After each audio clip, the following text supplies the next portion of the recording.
Have you ever spoken to somebody about something that mattered to you, and before you knew it, you were having a conversation about them and their problems and what was going on with them?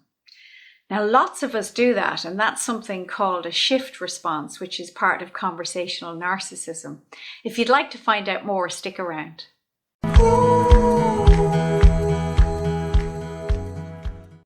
Hello, my name is Elfreda Vaughan of Metta-morphics, and this video series, Under the Circumstances, You're Totally Frickin' Normal, is for people who often wonder if how they are and how they behave is normal. Lots of us worry about it, especially if we've experienced some kind of trauma or hardship in our life, and we wonder if how we show up in the world is actually normal compared to other people. And I want to reassure you and say it totally is.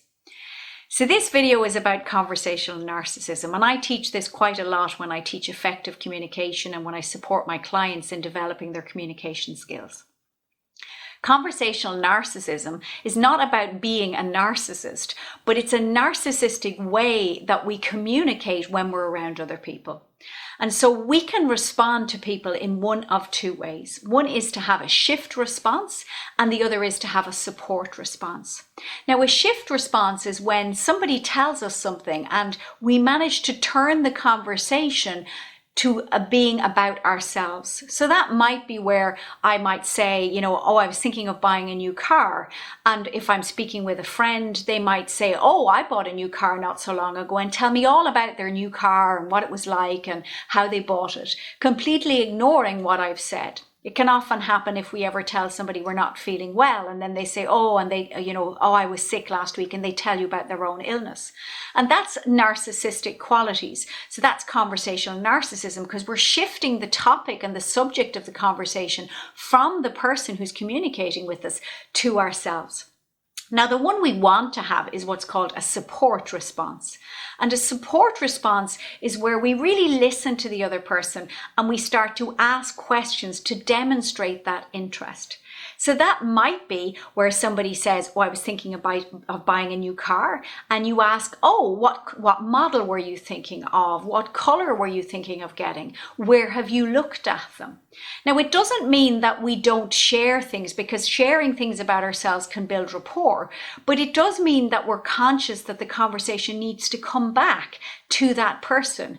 So it might be, they say, I was thinking of buying a new car, and you say, oh, wow, that's brilliant. I just bought a new car. What were you thinking of buying? So we don't go into all of the detail about our experience. We just tell them, I relate to what's happening with you. I relate to what's going on. I know about that. So if somebody says, I was sick recently, you say, oh gosh, yeah, I had that too. How are you feeling now? So it's okay to share a bit of ourselves. The bit we have to be aware of is not allowing it to completely dominate the conversation. So when we're in conversations with other people, it's important to be interested rather than interesting. And if we are interested in the other person and we really actively listen to them, then what happens is we start to engage in those support responses. That helps people feel heard, it helps people feel validated, and it also makes those conversations very special. It means that the other person will come away feeling that we really cared about them. Now, if you want to find out more about what I do, if you'd like to book in a session with me to figure out how you can become a more effective communicator, then you'll find the link to my website below. I'd love if you'd subscribe to my channel and watch some more of my videos, and I'm really interested in hearing your comments. And remember, if you're showing up in the world, if you're functioning and you're getting on with stuff, even if you make mistakes or even if you sometimes get things wrong, remember, under the circumstances, you're totally freaking normal.